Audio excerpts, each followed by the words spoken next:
Boa noite. Estamos online. O Quarentena Live tem por objetivo utilizar do espaço virtual para tratar de temas do mundo real neste momento de isolamento social. A convidada de hoje é profissional na área de saúde. Ela é militante, atuante nas causas sociais. Ela é presidente do Partido dos Trabalhadores do município de Ibirité. Seja muito bem-vinda, Leide Fernandes. Boa noite, Rodrigo Venades, e as pessoas aí que vai iniciar nos acompanhando e vai permanecer aí nos acompanhando nesse bate-papo descontraído de um sábado à noite. Eu queria agradecer a oportunidade e o convite aí de poder participar e falar um pouco sobre esse tema que eu desenvolvi ao longo de algum tempo aqui no município de Ibirité e demais municípios aí que a gente atua na defesa do Sistema Único de Saúde, na defesa da saúde pública, na defesa da vida e na defesa das causas sociais e dos direitos igualitários de todos os cidadãos e cidadãs do nosso país. Um abraço. Muito obrigada. Eu que agradeço a sua disposição de estar aqui. A gente vai estar falando um pouquinho aí sobre controle social, né, participação popular, isolamento social, nesses tempos aí de pandemia, né? Leide, qual a diferença, fala para nós aí, qual que é a diferença entre conferência de saúde e conselho de saúde? Então, o Conselho de Saúde é o único conselho instituído por lei federal. Então, é a participação do cidadão ativamente nas deliberações das políticas de saúde pública.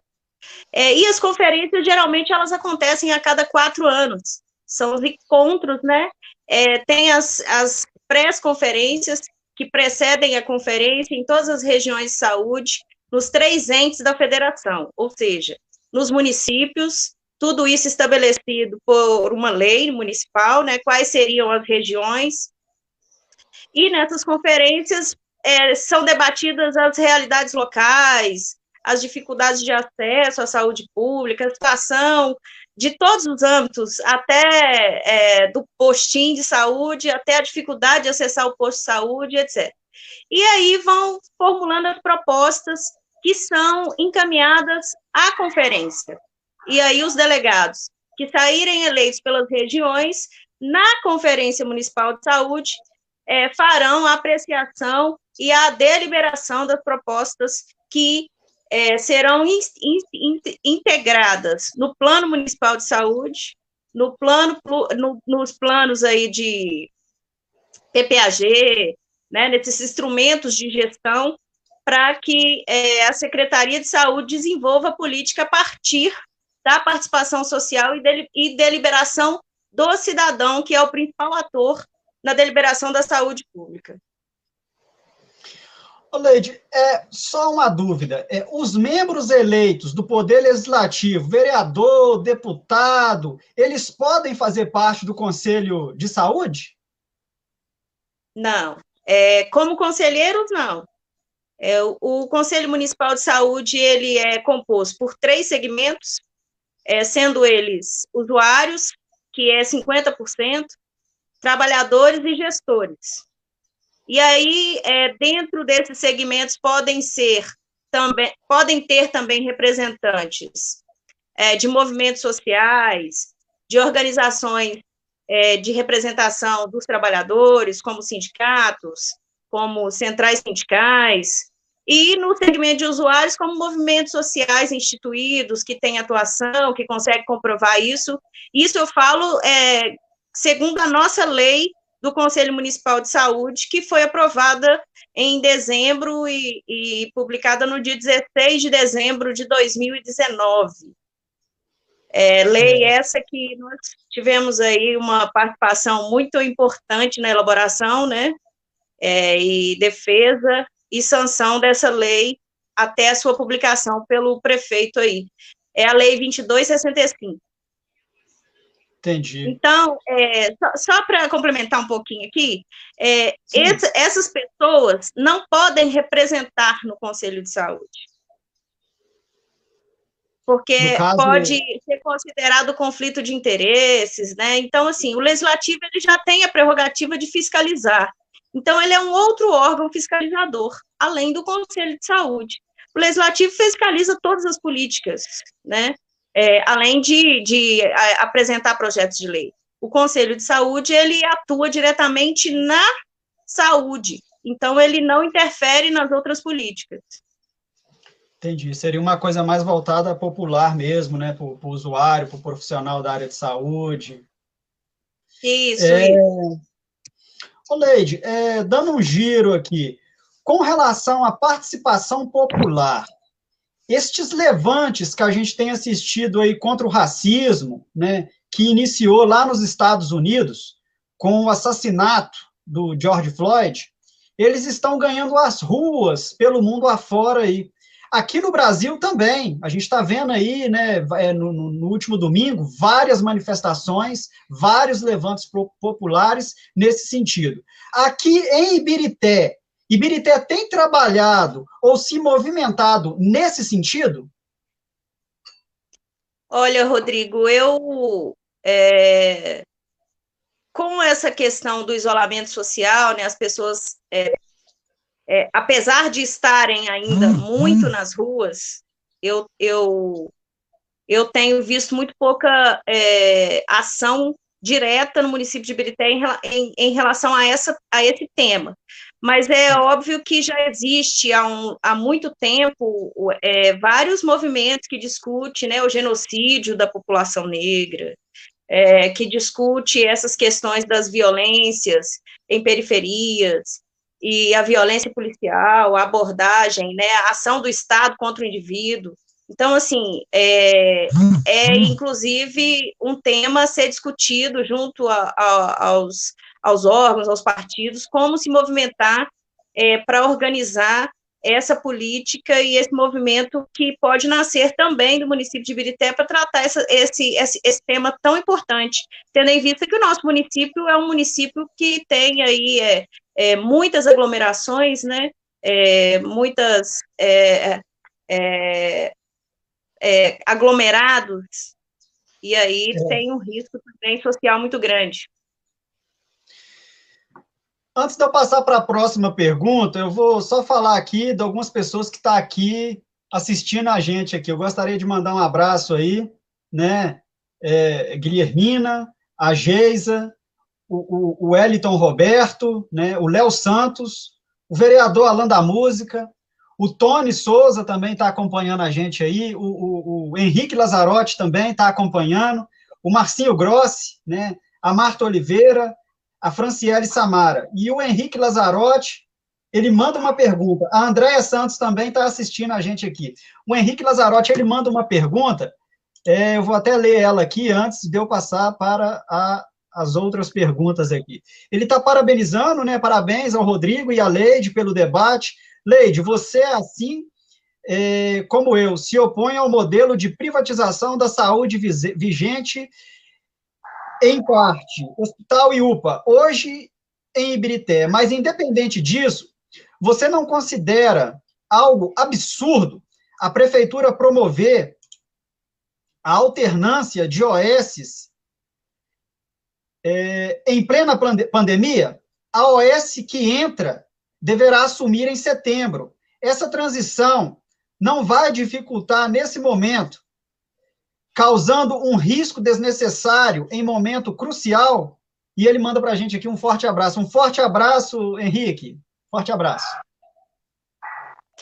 Eu quero agradecer aí ao Henrique, né, a pergunta extremamente importante e pertinente, e também quero parabenizar ao meu companheiro aí, né, que atuou comigo na gestão do Conselho de Saúde, que faz aniversário hoje, Tony Souza. Grande abraço, querido. Eu quero iniciar fazendo um recorte em relação a essa condição de modelo de organização social na saúde pública.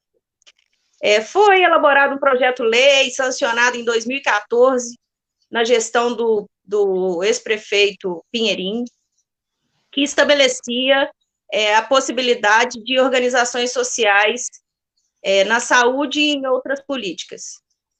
E, naquele momento, nós fizemos um movimento muito grande, denúncia aos conselhos estaduais e nacionais, fomos para a Câmara, tentamos sensibilizar os vereadores à época sobre os riscos desse modelo assistencial, né, que tem como um dos principais queixas a falta de transparência, a falta de qualidade no serviço de saúde prestada. Tem grandes indícios em outros estados, inclusive o Rio de Janeiro é um dos estados exemplo aí de caos na saúde pública, por ter maior parte do seu sistema de saúde pública gerenciado por organizações sociais. Então, a gente teve uma movimentação muito grande em relação a isso, de resistência, a retirada da gestão da saúde, da Secretaria de Saúde, e repassada às organizações sociais. A primeira organização social que atuou no nosso município foi a organização social Irmandade Nossa Senhora das Graças, Sete Lagoas. Inclusive, tem inúmeros processos, inclusive trabalhistas, porque até hoje não quitou seus débitos trabalhistas com vários profissionais que atuaram à época, vinculados a eles, por meio da CLT. E quando o atual prefeito hoje, William Parreira, ganha as eleições em 2016, ele vem com um discurso de que a saúde pública seria a principal política que ele ia atuar, considerando o caos instalado e uma rejeição gigantesca da população em relação ao modelo e à saúde que estava sendo prestada naquela época. Fato esse que, no início da administração, a movimentação do atual prefeito foi logo de mudar a organização social. Então, também teve aí um chamamento público para alternância do prestador, que, coincidentemente, iniciou-se em setembro de 2017. Também um caos. Até hoje não se consegue acessar os contratos que foram vinculados à atual organização social Mais Saúde, que ainda está sob o gerenciamento do nosso complexo hospitalar, que é a UPA, Maternidade e Hospital de Birité. Eu tenho inúmeros documentos solicitando isso, até via promotoria, com prazo, com ata, para que os contratos fossem disponibilizados, e até o dia de hoje eu não tive acesso a esses contratos para estudá-los melhor, né? Tendo em vista que nós tivemos também uma CPI da saúde, justamente por causa das inúmeras denúncias que tinham em relação à assistência prestada. E uma que gerou grandes problemas foi a prestação de serviço dos exames laboratoriais. Então, tem paciente que até hoje não recebeu o seu exame laboratorial desde setembro de 2017. Nossa. Não sabe onde foi seu resultado, não sabe onde foi sua amostra, teve que fazer recoleta, outros nem, como as pessoas, muitas não vão ao médico recorrente, então, aquelas que vão esporadicamente para fazer uma rotina e alguma coisa dessa natureza, não acessaram e também não retornaram à unidade de saúde para refazer ou pedir novamente outro pedido para tentar fazer aí o exame novamente.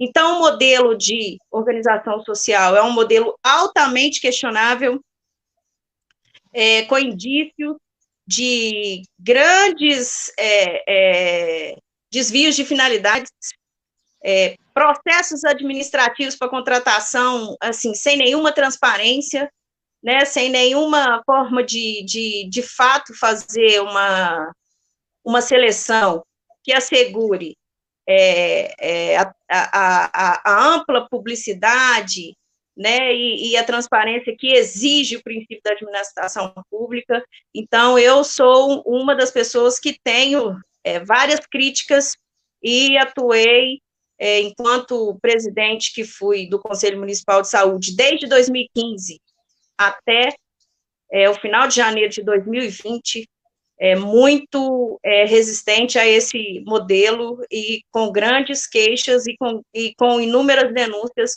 a todos os órgãos de fiscalização em relação ao que é feito e ao que não é feito dentro da assistência à saúde que deveria ser prestada ao nosso usuário. É algo preocupante, né, Leide? Olha para você ver, você falar que exames se perderam, imagina agora, nessa pandemia que a gente está vivendo, não estou querendo espalhar a teoria do caos, não é o meu objetivo, mas a gente fica até preocupado com aqueles números, né, que sempre aparecem nas relações aí, né, da Covid-19. Uma coisa complicada. Leide, com relação aos conselheiros de saúde, o pessoal costuma cobrar muito, né? Rede social é uma coisa assim, né? O pessoal cobra muito, exige muito. Uma pergunta: conselheiro de saúde, eles são remunerados pelo cargo que eles ocupam? E quanto tempo de mandato tem um conselheiro? O conselheiro de saúde, ele não tem remuneração alguma. Inclusive, no município de Ibirité, a gente não tem... A gente, eu ainda falo a gente porque eu deixei de ser conselheira, mas não deixei de ser cidadã. E estou aí sempre que estou demandada pelos conselheiros à disposição de sanar dúvidas, esclarecimentos, e até me coloco à disposição para ajudá-los no que for possível, dentro das minhas condições de conhecimento. Mas o conselheiro de saúde, ele não é remunerado. E ele também não tem uma jornada de trabalho estabelecida, tanto que a gente recebe mensagem no WhatsApp, mensagem no Facebook. Eu, inclusive, fui questionada aí no Facebook hoje por um senhor que questionou o processo, que questionou o Conselho de Saúde, me incluindo, e aí eu expliquei para ele que eu não era mais conselheira, ele até se desculpou. Mas, assim, a gestão do Conselho Municipal de Saúde, na última gestão, ela teve uma visibilidade muito grande, porque a gente conseguiu fazer um trabalho que tivesse reflexo direto na vida do cidadão. E aí as pessoas começaram a ter uma curiosidade em relação a esse instrumento de fiscalização da Secretaria de Saúde, a partir de ações que foram desenvolvidas por nós. Eu tenho muito orgulho de dizer isso, e é uma coisa que eu defendo muito. Dediquei muito todos esses dias, 4 anos que me dediquei a este conselho, dias e noites, feriados, muito, inclusive, financiado pelos meus recursos próprios, assalariada da prefeitura, ainda assim, por muitas vezes, financiei a alimentação básica para estar ali atendendo um chamado, atendendo uma demanda, e indo até o usuário e o trabalhador que nos demandasse para fazer qualquer questionamento, para fazer qualquer elogio, para fazer qualquer tipo de proposta que fosse voltada para o crescimento e o melhor acesso aí de todos aos serviços de saúde que são prestados no nosso município. Tendo em vista também uma ação importante que nós fizemos em relação à desassistência da saúde mental dos meninos, né, infantil, e aí a gente também conseguiu atuar e teve não é o ideal, mas teve uma efetividade boa, que retomou aí o cuidado e o tratamento desses meninos. E lembrando que tem ainda a possibilidade, né, do conselheiro perder o mandato, né? Então, o conselheiro, ele é um representante do povo, né? O conselheiro do usuário. Ele não está ali na condição de se representar, ele está ali na condição de representar os interesses coletivos. Portanto, qualquer região de saúde que não se sentir representada pelo conselheiro que está na condição de representá-lo, ela, no conselho local, pode chamar uma plenária com essa pauta e fazer uma nova eleição de um novo representante da sua região. Então, o conselheiro de saúde, ele não fala por ele fala por um coletivo. Ele tem uma responsabilidade que é de relevância pública e social. Então, assim, ele, inclusive, pode ser penalizado caso haja qualquer confirmação de desvio de finalidade ou de conduta de qualquer conselheiro de saúde. E este mandato que está vigorando agora, ele é um mandato intermediário, vale até o final do ano, dezembro, mas o mandato do conselheiro, ele é de 4 anos. Ô, Leide, e o conselheiro de saúde, ele pode agendar exame, marcar consulta para o usuário, aquele famoso jeitinho brasileiro, isso é permitido a ele? Não é permitido, mas é praticado. Praticado, né? Sempre tem Então, aquele que fica assim, não, mas você é meu conhecido, você podia, né? O brasileiro é terrível.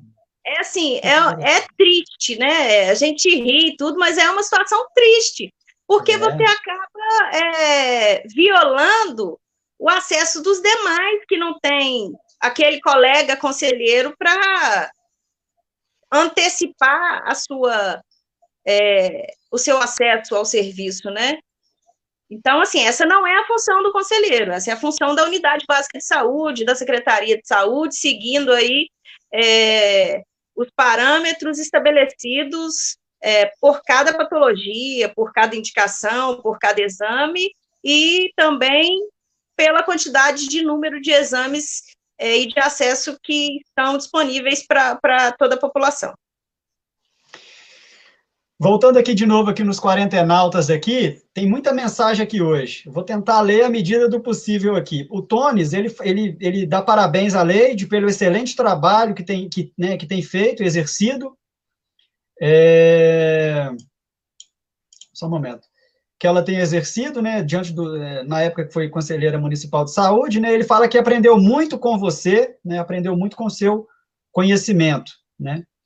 O Caio, ele faz uma pergunta, assim, um pouco provocativa.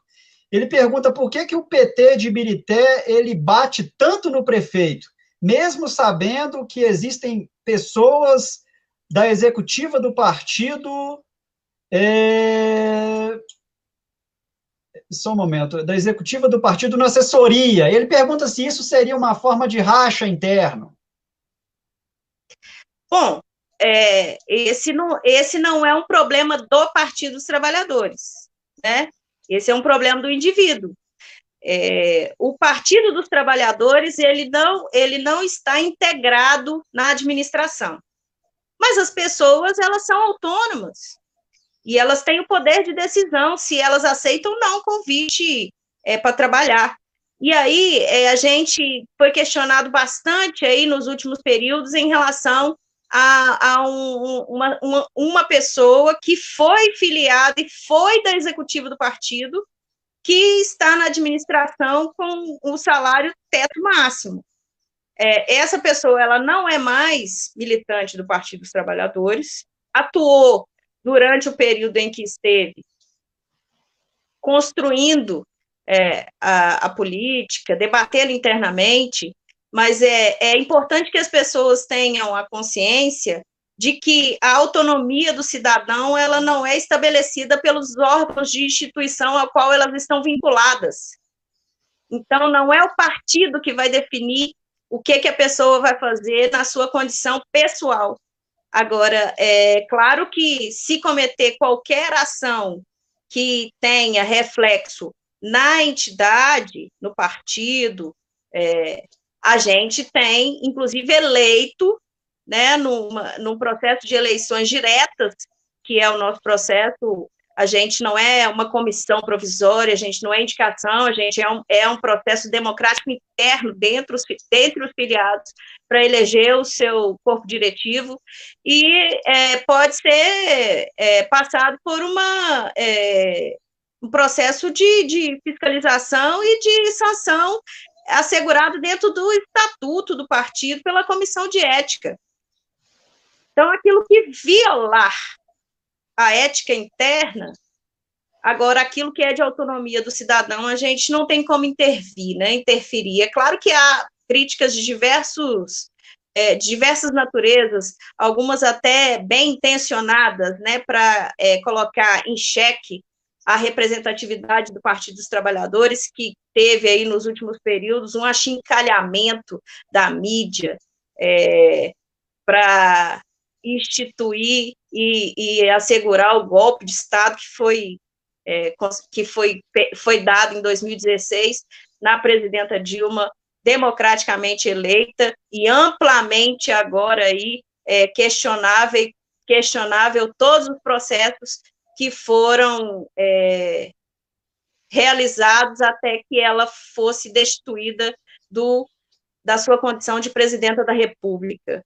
Então, eu quero dizer ao Caio aí que eu agradeço a pergunta dele, que, assim, eu estou à disposição para qualquer questionamento ou dúvida, eu não tenho nenhuma dificuldade de dialogar com as pessoas, eu sou uma pessoa extremamente acessível, e qualquer coisa pode questionar e pode mandar que a gente, dentro da medida do possível, aquilo que não ultrapasse a nossa autonomia, a gente está aí para responder as dúvidas e questionamentos de qualquer um que seja.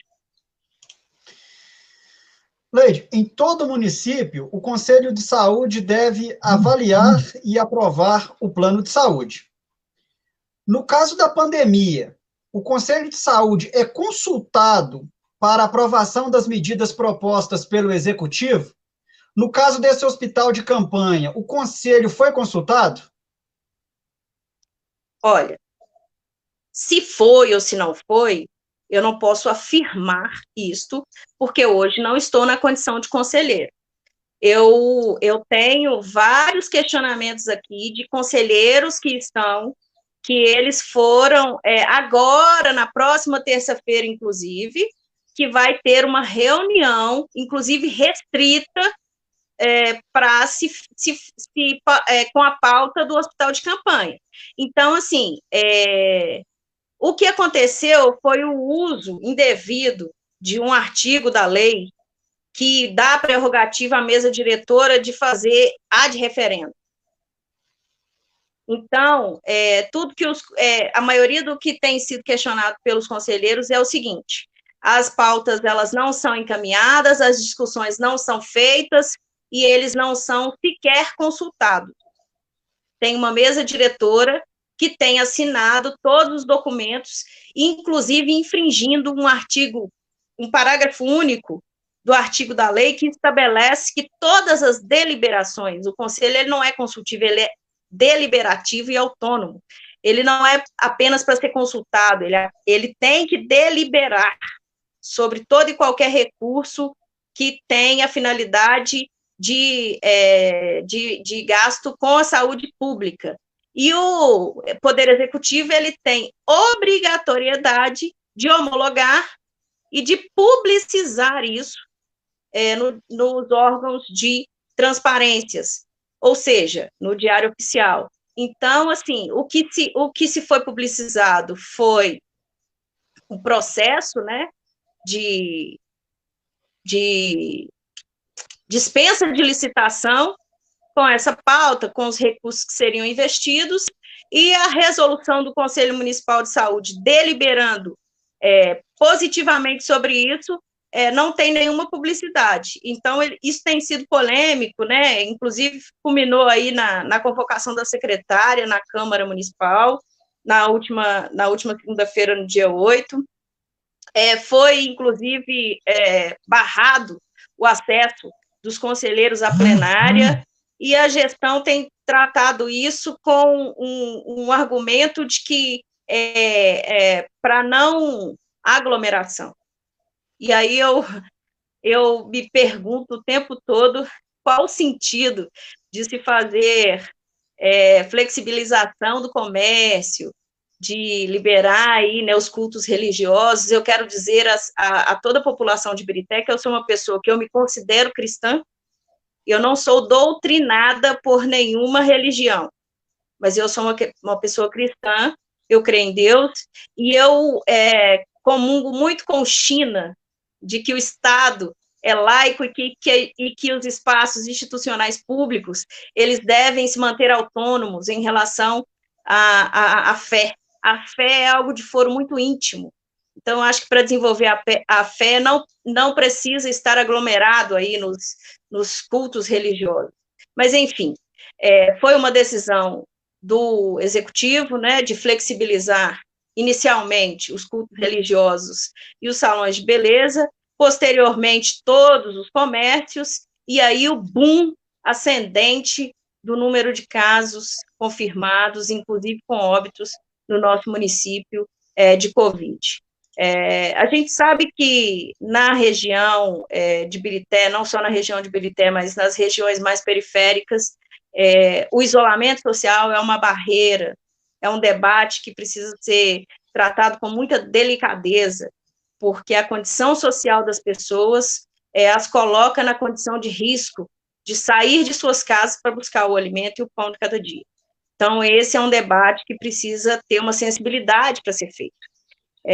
A gente sabe que o Covid, ele veio para o Brasil de avião, mas ele está matando pobre que não tem acesso à maioria dos mais de 42 mil mortos por Covid-19 no nosso país, mais de 800 mil pessoas confirmadas, sem considerar a subnotificação gigantesca pela ineficiência de testagem.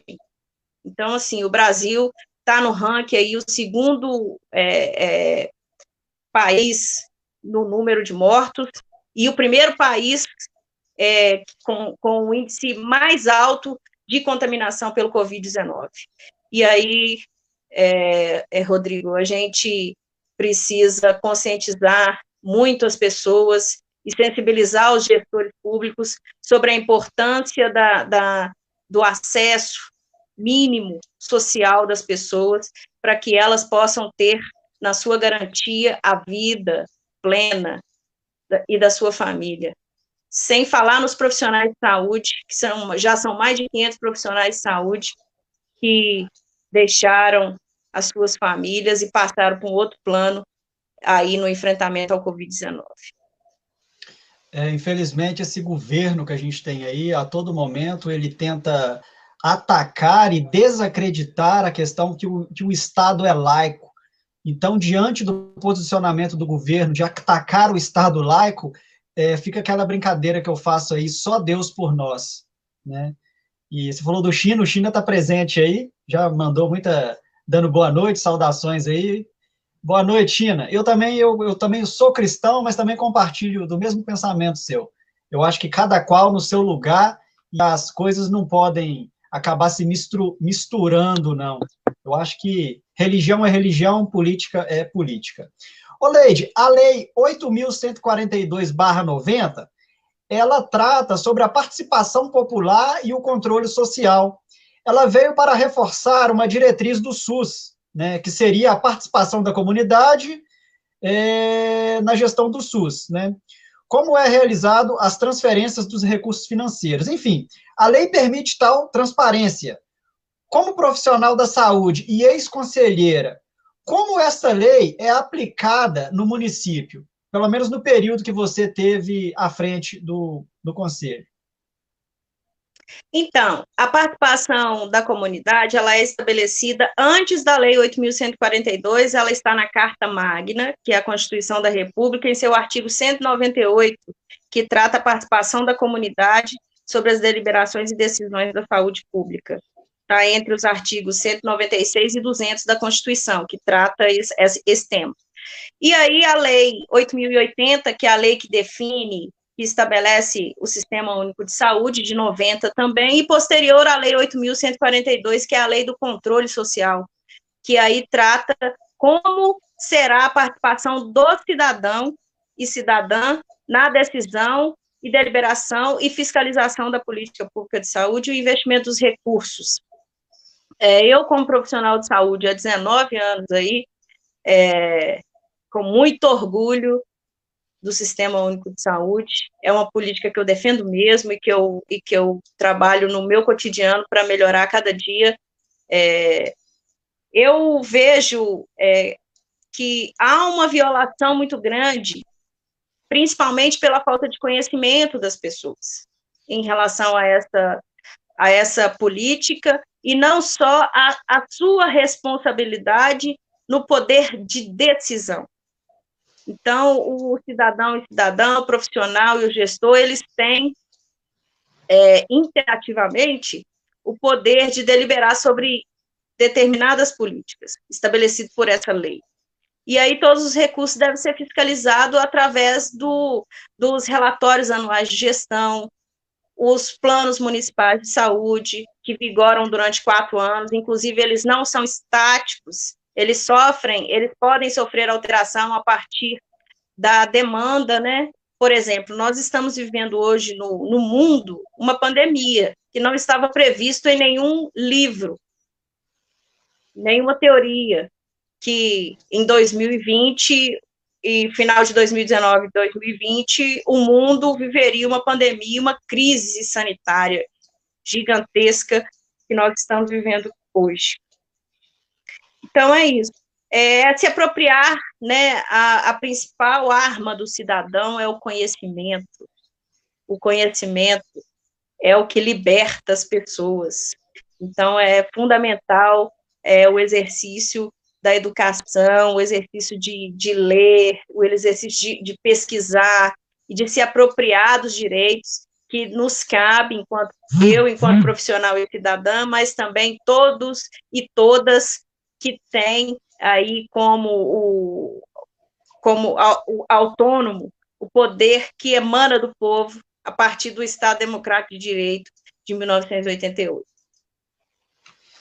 Cabe ao povo saber buscar as informações corretas, porque às vezes eles acabam cobrando de um conselheiro a função que seria de um vereador ou até mesmo do próprio prefeito, né? Como os conselheiros estão ali na linha de frente, eu costumo ver muito isso com o pessoal das ONGs, como eles estão ali voluntariamente, o nome já fala, em ajudar a comunidade, né? Eles são comunidade, eles integram a comunidade. E muitas vezes as pessoas cobram, e quem deve ser cobrado se mantém isento, né, e limpo disso daí. Ô, Neide, desde o golpe de 2016, assistimos o sucateamento do SUS pelo governo Temer e agora continua com o desgoverno Bolsonaro. Porém, sem o SUS, o enfrentamento da pandemia ela poderia ter sido bem pior. Qual que é a sua mensagem para esses políticos ditos liberais que pedem o voto popular e repetem a todo momento a ideia de que o SUS é um modelo falido? Ai, meu coração chega a doer quando eu ouço declarações como essas, grotescas, absurdas. Nós somos o segundo país que tem um sistema público de saúde e o primeiro país que tem um sistema universal, integral, que garante acesso de todo cidadão a todo o tratamento. É óbvio que tem uma série de limitações, que um dos principais problemas do Sistema Único de Saúde é a gestão, é o subfinanciamento, mas eu digo, sem medo de errar, que se o Brasil não tivesse a saúde que tem hoje, não conseguiria salvar ainda, mesmo que com com todos esses dados aí que nos alarma, que nos entristece de tantas famílias que perderam seus entes, ainda assim, muitas pessoas estão lá no leito, lutando pela vida, assegurados, garantidos aí pelo Sistema Único de Saúde, o acesso à saúde. Então, é mais um recado de que o SUS é o modelo que garante ao cidadão acesso à saúde pública. Se a gente for ver aí a trajetória e a história de antes do SUS, a gente vê como era tão difícil o acesso a qualquer tratamento das pessoas que não tinham nenhuma condição financeira de pagar por isso. Isso também nem precisa ir tão longe na história do Brasil. A gente viu isso com a crise aí do Covid-19 nos Estados Unidos, que a saúde não é gratuita. E aí a quantidade de pessoas que, inclusive, tiveram que vender tudo que tinha para poder pagar o rombo que foi o tratamento que teve para lutar pela vida após ser contaminado aí pelo vírus. Antes de passar para a próxima pergunta, tem muita gente assistindo hoje aqui, tá? De parabéns. Está aqui a Franciele Samara, né? A Andréia, o Tony eu já havia falado, a Aline Prado, a Keila Venades, o Caio Matos, né? O José Geraldo, o Antônio Rodrigues, a Regina Silva, né? O China, eu já havia falado, o Dilson José, que esteve aqui com a gente aqui na outra semana, né? Ele manda, inclusive, um boa noite, um abraço para você, Leide. O Eri Carajá. Eri Carajá. Isso, a vista tá meia. O Buarque Caetano, a Bianca Soares, Meirivânia, Nélio Mendes, o Tilelei de Ibirité, está assistindo com a gente, Renata Keila, o Roberto Rigg, que esteve com a gente aqui também, um epidemiologista, né, ele esteve aqui para falar sobre a questão da Covid-19 e a questão do meio ambiente. Né? O Agnaldo Samarino, o Anderson Mourão e o João Alexandre Barroso está acompanhando aqui com a gente aqui. Eu agradeço a vocês, a audiência de vocês. Assistam e compartilhem esta live. Leide, muitas mortes, pessoas doentes, o sistema praticamente em situação caótica em vários municípios Brasil afora. E o governo Bolsonaro joga a responsabilidade para os estados e os municípios. E o pico da curva ainda não chegou.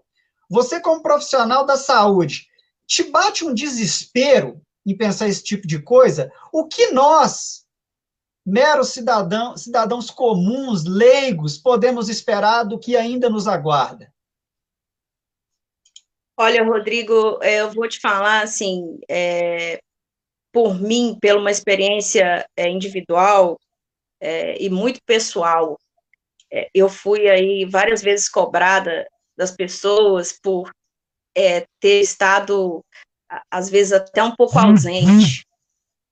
Eu tive, nesse período inicial do Covid, e toda essa situação que se consolidou no nosso país, e todo esse caos, porque a gente tem contato direto, cotidiano com os trabalhadores, mesmo que não presencialmente. Mas, como eu disse, o meu telefone está sempre à disposição, é meu número pessoal, as pessoas me mandam mensagem, eu respondo dentro das minhas condições e limitações, mas eu recebo apelos a todo tempo, dos usuários, trabalhadores, agora de alguns conselheiros pedindo auxílio e ajuda.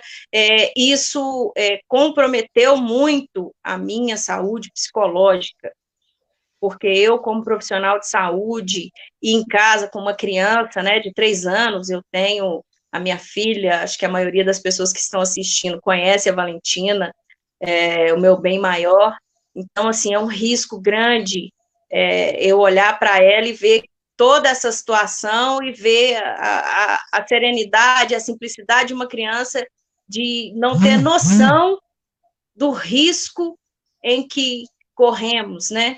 E aí acompanhando os boletins diários aí do nosso município com essa crescente gigante de contaminação e confirmação, é algo que nos deixa muito preocupados. E aí tem que se fazer um recorte do que é possível e do que tem condição de ser feito para que as pessoas diminuam o risco de contaminação, principalmente as pessoas mais vulneráveis, as pessoas com uma condição social mais vulnerável e com acesso às políticas essenciais mais precarizadas, né? Então, assim, eu vi outro dia uma entrevista de exposição de aglomerados, esgoto a céu aberto. Então, a vida das pessoas nessas situações é uma coisa muito triste, sabe? Chega a ser desumano certas condições em que o cidadão e a cidadã é condicionado devido à sua condição social. Isso é por causa da desigualdade social que a gente vive no nosso país. Então, é preciso sensibilizar os nossos representantes aí sobre a importância da melhor distribuição de renda e acesso da dignidade humana das pessoas, de ter o mínimo para sobreviver com garantia, com saúde, com equilíbrio, saudável, e que ela possa ter uma vida digna, né? Não sei se eu consegui responder a sua pergunta, mas, assim, eu estive durante muito tempo num conflito interno muito grande, porque eu sei bem o que é estar ali na linha de frente e os riscos que são de você se doar para poder salvar a vida de outras pessoas, inclusive colocando em risco a sua vida, a vida dos seus familiares, e muitas das vezes numa condição de sobrevivência extremamente desigual. Compreendi perfeitamente a situação. Enfim, o Quarentenal Aguinaldo, ele até faz uma pergunta, um comentário com uma pergunta nesse sentido. Ele pergunta o seguinte, né, como que Ibirité, né, deixou a saúde chegar nesse ponto, né, principalmente em relação aos idosos, não só pela questão da pandemia, mas, né, até antes da pandemia, né, como que os gestores deixaram que a situação chegasse nesse ponto no município? Eu não sei qual ponto que ele trata. Eu sei que houve muita tentativa e houve alguns avanços, inclusive, na melhoria aí da condição do acesso. A gente tem muitas dificuldades, né, para garantir o acesso. E aí, na condição de gestor também da saúde, né, que a saúde todo e qualquer recurso que você colocar vai ser pouco, porque a demanda é muito grande, né? Você garantir a integralidade do tratamento das pessoas não é algo tão simples. Então, por isso, o debate do subfinanciamento da saúde pública, a defasagem da tabela SUS, e aí também a má gestão dos recursos públicos. Eu sempre defendo que eu acho que na saúde pública é fundamental que a gestão seja uma gestão capacitada técnica para poder gerenciar os recursos melhor, para não ter, muitas das vezes, a gente vê aí ações muito mais politiqueiras do que de garantia de acesso à saúde do cidadão. Antes de passar para a próxima pergunta, eu vou só ler um comentário aqui do Tones, comentário bem pertinente. Ele coloca assim, 20 anos de congelamento dos recursos na saúde, sentiremos o impacto com muito pouco tempo. Ótima reflexão, Tones. Parabéns pela reflexão, e parabéns por hoje ser o seu aniversário. Próxima pergunta, vamos dar um giro aí. Ô, Leide, falta mais abertura na política para as mulheres. Esse percentual mínimo, da maneira como é abordado, da participação feminina nos partidos, é algo somente para inglês ver? Essa é uma luta que a gente trava, né? E agora eu incorporo a feminista que sou. O que acontece é o seguinte, existe a cota, né? A tal cota mínima, mas também a gente sabe quais são os principais desafios da mulher na sociedade, extremamente preconceituosa e machista que a gente tem. Então, assim, todo o papel doméstico é da mulher, o papel de educar os filhos é da mulher, o papel de ajudar na renda familiar também é da mulher. Então, assim, a mulher acaba acumulando uma série de coisas, e as mulheres que ousam a se colocar à disposição aí para discutir política, seja ela política partidária, política pública, política de mulheres, política de qualquer natureza que seja, porque toda manifestação que fizermos é uma manifestação política, inclusive a omissão de debater a política também é uma decisão política, que tem reflexos na vida de todos. Portanto, todas as pessoas que me diz que não debate política, que não gosta de política, eu trato na perspectiva de sensibilizar, né, porque a gente não conscientiza ninguém, mas a gente sensibiliza sobre a importância de debater a política, porque a omissão também é um ato político, e isso também tem reflexo na vida das pessoas, como um todo, porque os representantes que estão aí na condição de nos representar dentro das nossas necessidades, dentro das nossas condições e acessos, às vezes não cumprem o papel que deveriam cumprir.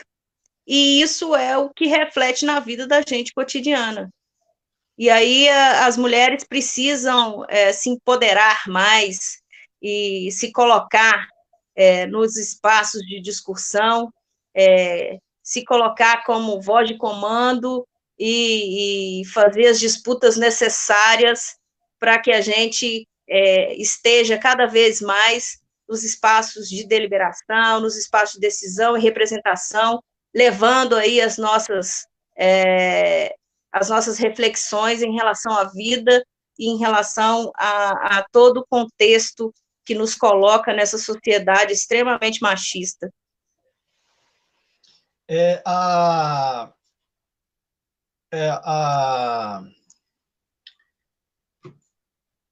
Só um momento. A Andrea, ela até coloca aí, eu até deixei fixo na tela por um momento, ela pergunta o seguinte, sobre a fiscalização, você acha que houve realmente essa prática? E o Décio dá parabéns para você, Décio Rodrigues. Você acha que teve, Leide, a fiscalização realmente? A fiscalização de quê? Assim, não entendi. Que a gente tratou de várias coisas. Ela só coloca esse contexto, a questão da fiscalização. Provavelmente a fiscalização aí, né, naquelas pautas iniciais que a gente estava falando lá. Isso. Bom, eu ainda não sei quais serão os desdobramentos do hospital de campanha. Ele está na pauta aí de uma próxima reunião do Conselho de Saúde para a próxima terça-feira, às 14 horas. A fiscalização, eu até nem vou entrar no mérito sobre a responsabilização de cada conselheiro, porque a maioria das pessoas que estão lá hoje não tem conhecimento do papel e de responsabilização que é estar naquele espaço. Então, são pessoas comuns, cidadãos e cidadãs da comunidade que se voluntariam na perspectiva de tentar melhorar, muitas das vezes, o seu postinho de saúde. Então, assim, fazer essa formação é algo que demanda um tempo, né? E também tem que ter uma vontade da administração de formar os conselheiros na perspectiva de que ele tenha a consciência plena da sua responsabilidade e seu dever de representar os outros. A fiscalização no nosso município, assim como em todo o país, é algo muito deficitário em todos os aspectos, na minha avaliação, né? Principalmente pelos poderes instituídos. Há uma série de desvios aí, até mesmo de acesso. Tem muitos lugares que não têm a devida transparência dos atos administrativos, de como se dão isso, de como deveriam se dar isso, todos os acessos que o cidadão tem que ter para ter as informações que lhe são devidas, para saber como e onde estão sendo utilizados os recursos públicos, que são todos recursos dos impostos pagos por todos nós, inclusive muito mais pelas pessoas com uma condição social mais baixa. Aí o debate da taxação das grandes fortunas, que é urgente, emergencial, ser feito.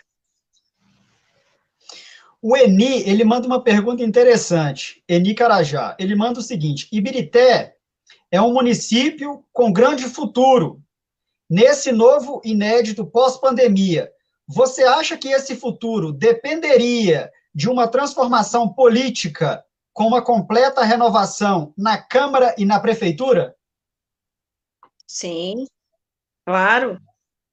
As pessoas têm tido hoje um alcance, inclusive, Bernardes, eu quero parabenizá-lo, e eu tenho feito isso muito em todos os espaços que eu tenho a oportunidade de dizer sobre esses espaços alternativos de informação, de debate, de exposição, de apresentação de determinados assuntos para as pessoas, né? Porque a gente sabe aí o grande questionamento que há em relação aos meios de comunicação, né? E tendenciosos que são. Então, eu acredito muito que a renovação ela é necessária e fundamental. E o cidadão tem que ter a consciência plena de que isso é urgente e emergencial ser feito. Se não atende às necessidades que ele reconhece como as necessidades mínimas, ele precisa ter garantida a autonomia de alternar o seu representante na perspectiva de que seja algo que possa representá-lo melhor. Ô, Leide, você é presidente do PT Ibirité e é um forte nome para uma vaga no Legislativo. O que falta de motivação política para as mulheres terem mais acesso na política? Bom, eu até agradeço essa manifestação sua aí, até me surpreendo sobre essa afirmação assim tão calorosa, mas o que falta para as mulheres isso? O que falta para as mulheres terem mais espaço, assim como você conseguiu conquistar o seu espaço na luta, no enfrentamento. O que falta para essas mulheres? Manda para elas uma. Não, minha filha, você vai conseguir. O que falta para elas?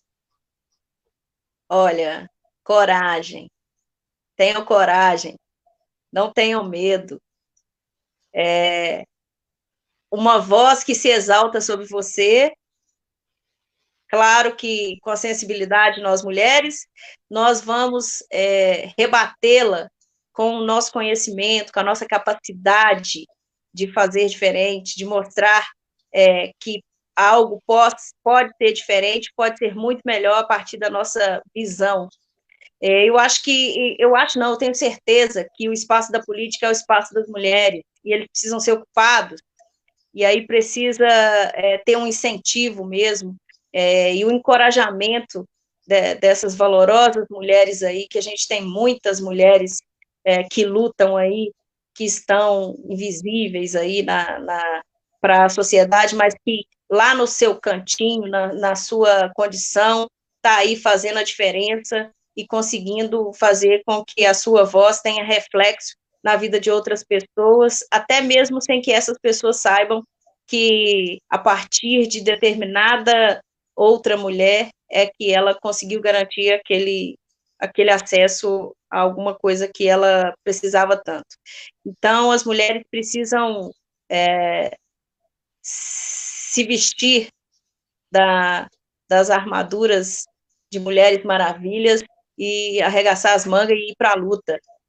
O espaço está aí, tem que ser ocupado, vamos em frente, mulherada, ocupe os espaços de poder, de voz, de decisão, e vamos fazer a diferença aí em todo e qualquer lugar que a gente puder fazer.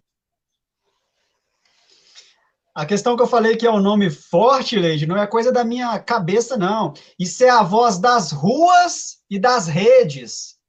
O seu nome é muito falado, a Leide, a Leide, a Leide. Não é demagogia minha. Não, aqui, como diria o Abujan, aqui não é o programa da Hebe, aqui não é o programa do Faustão. Aqui é verdade, e é realmente o que eu escuto muito por aí. Leide, ficou faltando eu perguntar alguma coisa que eu não perguntei, algum tema que eu não perguntei, que eu não relatei, que eu não fiz questão de abordar aqui, que você gostaria de falar para complementar esse nosso bate-papo? Sobre os temas que a gente ia abordar ou sobre outras coisas? Se você quiser falar agora, a gente já está encerrando mesmo? Alguma coisa Então, que... eu acho que isso é uma provocação de declaração. Pode falar. Como diria o Bujan, a câmera é livre, pode falar. Bom, para além de agradecer, né, eu queria me colocar à disposição, Venades, para debater outros temas que você achar que talvez eu possa contribuir, dizer a todos os cidadãos e cidadãs aí de Birité que fiquem em casa, quem puder, que reforcem as medidas de isolamento, quem não puder, que mantenha a consciência, a sensibilização e a conscientização de que as barreiras de proteção são importantes para que ela garanta a sua saúde plena e a de outras pessoas. E aí eu quero encerrar também deixando um forte abraço a todas as pessoas que participaram conosco e agradecer imensamente aí a todos que se manifestaram, aos que fizeram perguntas relacionado fora do tema, mas que tinham curiosidade de saber qual que seria o meu posicionamento, me colocar à disposição para esclarecer outros também, para quem queira saber qualquer outra coisa, e em breve aí teremos surpresas. Leide Fernandes vai chegar aí para vocês fazerem uma avaliação sobre o seu contexto e a sua trajetória de luta e militância. E aí, mais uma vez, eu estarei à disposição do povo de Birité para avaliação e construção naquilo que eu consegui dentro de um coletivo que pode e tem muita capacidade de fazê-lo. Então, um forte abraço a todos, um enorme beijo aí para os meus queridos e valorosos ex-conselheiros, os conselheiros que estão hoje na condição de conselheiros, exerça o seu papel com a consciência de que estão fazendo o melhor para o próximo, e eu espero e tenho muita fé que as coisas vão melhorar, que essa pandemia vai passar e que a gente vai poder novamente se abraçar. Eu fiz mais um outono semana passada e não pude ter o abraço das pessoas que eu amo tanto e que geralmente eu compartilho nesses dias especiais, mas recebi todo o carinho e estão todos aqui na minha lista para me abraçar e eu abraçá-los depois que a gente puder se aglomerar. Leide, muito obrigado pela participação. Pessoal, nós recebemos aqui hoje um bate-papo de altíssimo nível, né? Leide Fernandes, né? Ela é presidente do PT Ibirité.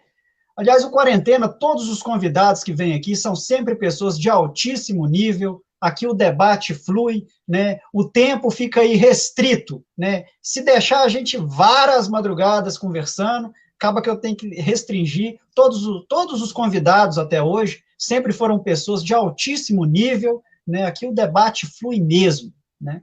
Então eu gostaria de agradecer a Leide. Se você quiser ver de novo essa live, é só acessar aí o meu Facebook, né?